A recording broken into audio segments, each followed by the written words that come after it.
Do you wanna know? Yang pertama adalah benda padat. Benda padat banyak terdapat di sekitar kita. Benda padat mempunyai bentuk tetap, ukuran benda padat juga tetap. Contoh penggaris, jika dimasukkan ke lemari, maka bentuknya tidak akan berubah, tetap menjadi penggaris. Oke, mari kita menguji kemampuan kita ya. Bagaimana bentuk benda padat? Nah, bentuknya akan selalu tetap walaupun dipindah tempatnya. Kedua, bagaimana ukuran benda padat? Nah, ukuran benda padat itu selalu tetap walaupun dipindah tempatnya. Yang ketiga, apa yang terjadi jika sebuah buku dipindahkan dari dalam tas ke dalam lemari? Apa yang terjadi? Nah, jadi meskipun buku itu dipindahkan, itu tidak akan terjadi apa-apa karena bentuk dan ukuran buku itu tetap. Bagaimana bentuk buku tersebut setelah dipindahkan? Gimana? Ya, bentuknya selalu tetap walaupun dipindah tempat. Nah, jadi apa kesimpulanmu? Bahwa bentuknya dan ukuran benda padat selalu tetap walaupun dia dipindah tempat. Amatilah benda-benda berikut ini di rumahmu ya. Manakah yang termasuk benda padat, dan berilah tanda centang pada kolom yang ada. Nah, sekarang kita mau tentukan benda-benda ini apakah benda padat atau bukan benda padat. Yang pertama, kursi. Kursi itu benda padat atau bukan benda padat? Ya, kursi itu benda padat adik-adik. Meja. Meja itu benda bukan padat atau benda padat? Ya, benda padat adik-adik. Minyak. Ayo coba, minyak itu benda padat atau bukan benda padat? Ya, bukan benda padat. Minyak ini termasuk dalam benda cair. Lalu berikutnya ada vas bunga. Ya, bagus sekali. Vas bunga itu adalah benda padat. Berikutnya ada televisi. Bagus, televisi itu juga benda padat. Air putih. Tentunya kalau air putih adalah benda cair, berarti di sini bukan benda padat. Piring. Ya, benda padat. Gelas. Benda padat juga. Sendok. Benda padat. Penggaris. Ya, penggaris juga benda padat. Wujud benda berikutnya adalah benda cair adik-adik. Masih ingatkah kalian apakah benda cair itu? Apa saja benda cair yang ada di rumahmu? Benda cair berbeda dengan benda padat. Bentuk benda cair menyerupai bentuk wadahnya. Jika air teh dipindahkan ke kaleng, bentuknya akan menyerupai kaleng. Walaupun telah dipindahkan, jumlah benda cair akan selalu tetap. Contoh benda cair di sekitar kita. Nah, lihat adik-adik, ini adalah contoh benda cair di sekitar kita. Ada madu, ada minyak goreng, saus, kecap, air, sirup, dan lain sebagainya.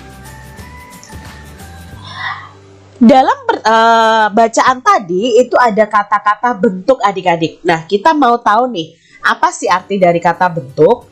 Bentuk itu artinya adalah rupa atau wujud suatu benda.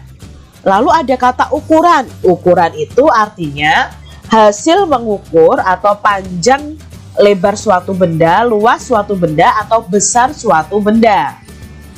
Jumlah itu artinya adalah banyaknya sesuatu. Nah, sekarang kita akan lanjut ke pembagian bilangan. Nah, hari ini kita akan belajar tentang pembagian. Kalau pembelajaran sebelumnya kita sudah belajar tentang perkalian. Perkalian itu bisa kita cari jawabannya dengan penjumlahan berulang. Lalu bagaimana dengan pembagian ya? Pembagian itu bisa dikerjakan dengan cara pengurangan berulang sampai hasil akhirnya adalah 0. Jadi ini kebalikan dari perkalian ya adik-adik ya. Kalau perkalian itu penjumlahan berulang, sedangkan untuk pembagian ini adalah pengurangan berulang sampai hasil akhirnya nanti adalah 0. Koko mempunyai 9 butir kelereng. Kelereng itu dibagikan kepada 3 temannya. Maka setiap anak akan mendapatkan kelereng sebanyak titik-titik butir. Jadi di sini 9 butir kelereng itu dibagikan kepada 3 orang. Maka bentuk pembagiannya adalah 9 dibagi 3. Nah, kita tulis dulu adik-adik, 9 dibagi 3. Nah, angka 9 ini kita kurangi 3 terus-menerus sampai hasil akhirnya adalah 0. 9 dikurangi 3. Nah, di sini 9 dikurangi 3 itu 6. Nah, hasil akhirnya belum 0 adik-adik. Maka 6 ini kita tulis di bawah, dikurangi lagi 3. Berarti 6 dikurangi 3 sama dengan 3. Di sini hasil akhirnya belum 0 adik-adik. Maka 3 yang ini kita tulis di bawahnya, dikurangi lagi angka 3 ini. Maka 3 dikurangi 3 sama dengan 0. Jadi di sini sudah hasil akhirnya sudah 0. Lalu apakah 9 dibagi 3 itu hasil akhirnya 0? Tinggal menghitung banyaknya pengurangan. Ada berapa kali pengurangan? 1, 2, 3. Berarti 9 dibagi 3 itu seperti ini adik-adik. 9 dikurangi 3-nya sebanyak 3 kali sama dengan 0. Nah, pengurangannya ini sebanyak 3 kali. Maka karena terdapat 3 kali pengurangan, 9 dibagi 3 sama dengan 3, bukan 0 adik-adik, karena ada 3 kali pengurangan. Yuk kita latihan lagi, ada soal berikutnya. Ayah pulang membawa 10 buah jeruk. Jeruk itu dibagikan kepada 2 orang anaknya. Maka setiap anak akan mendapatkan titik-titik buah jeruk. Nah, berarti di sini pembagiannya adalah 10 jeruk dibagi 2 anak. Nah, 10 jeruk dibagi 2 anak berarti kita tuliskan 10 dibagi 2. Lalu kita cari tahu hasilnya dengan pengurangan sampai hasil akhirnya 0. Berarti 10 ini dikurangi 2 terus-menerus sampai hasilnya 0. Berarti sekarang kita kurangi 10 dikurangi 2. Ya, 10 dikurangi 2, 8. Apakah hasil akhirnya sudah 0? Belum adik-adik. Maka kita tulis dulu angka 8 di bawahnya. 8 dikurangi 2. Ya, 8 dikurangi 2, 6. Belum 0 juga. 6-nya kita tulis di bawahnya lagi, dikurangi 2 lagi. Berapa 6 dikurangi 2? Ya, 4 ya. Belum 0 juga Kak Citra. Kita kurangi lagi. 4 dikurangi 2. Berapa 4 dikurangi 2? Ya, 2. Belum 0 juga Kak. Kurangi lagi adik-adik. Jangan menyerah ya. 2 dikurangi 2 sama dengan 0. Nah, sekarang kita tulis dalam bentuk panjang. Ada berapa kali pengurangan dengan angka 2 ya? Kita hitung yuk. 1, 2, 3, 4, 5. Jadi 10 dibagi 2 bisa kita tulis 10 dikurangi 2-nya sebanyak 5 kali. 1, 2, 3, 4, 5 sama dengan 0. Nah, di sini karena terdapat pengurangan sebanyak 5 kali, maka 10 dibagi 2 sama dengan 5. Mudah bukan adik-adik? Contoh berikutnya adik-adik. Wah, banyak contoh supaya kalian semakin mengerti. Siap ya, kita pelajari bersama. Dari 21 siswa kelas 2 akan dibentuk beberapa kelompok. Jumlah anggota kelompok sama banyak. Berapa banyak siswa di setiap kelompok jika terdapat 3 kelompok? Berarti dari 21 siswa dibagi menjadi 3.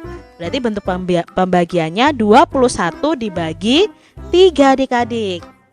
Lalu kita buat nih pengurangannya. Berarti angka 21-nya dikurangi terus oleh angka 3 sampai hasil akhirnya adalah 0 adik-adik. 21 dikurangi 3, berapa adik-adik? Ya, 18. Belum 0 ya adik-adik ya. 18 dikurangi 3, berapa 18 dikurangi 3? Ya, karena di sini belum 0 kita tulis di bawahnya 18. 18 dikurangi 3 sama dengan 15. Karena di sini belum 0 juga, maka 15 ini dikurangi 3 lagi sama dengan 12. Lalu 12 juga belum 0 adik-adik. 12 dikurangi 3 lagi 9. 9 dikurangi berapa lagi adik-adik? Iya, dikurangi 3 lagi sama dengan 6. 6 dikurangi 3 lagi sama dengan 3. Di sini 3 dikurangi 3 sama dengan 0. Ada berapa kali pengurangan? Kita hitung bersama-sama. 1, 2, 3, 4, 5, 6, 7. Berarti kita tulis nih dalam bentuk panjangnya. 21 dikurangi 3 itu sebanyak 7. Betul nggak ya ini dikurangi 3 sebanyak 7? Kita hitung ya. 1, 2, 3, 4, 5, 6, 7. Ternyata betul. Sama dengan hasil akhirnya adalah 0. Nah, karena ada 7 kali pengurangan, maka 21 dibagi 3 sama dengan 7. Jadi kesimpulannya, banyak siswa di setiap kelompok jika terdapat 3 kelompok adalah 7 siswa. Kita lanjutkan ya adik-adik.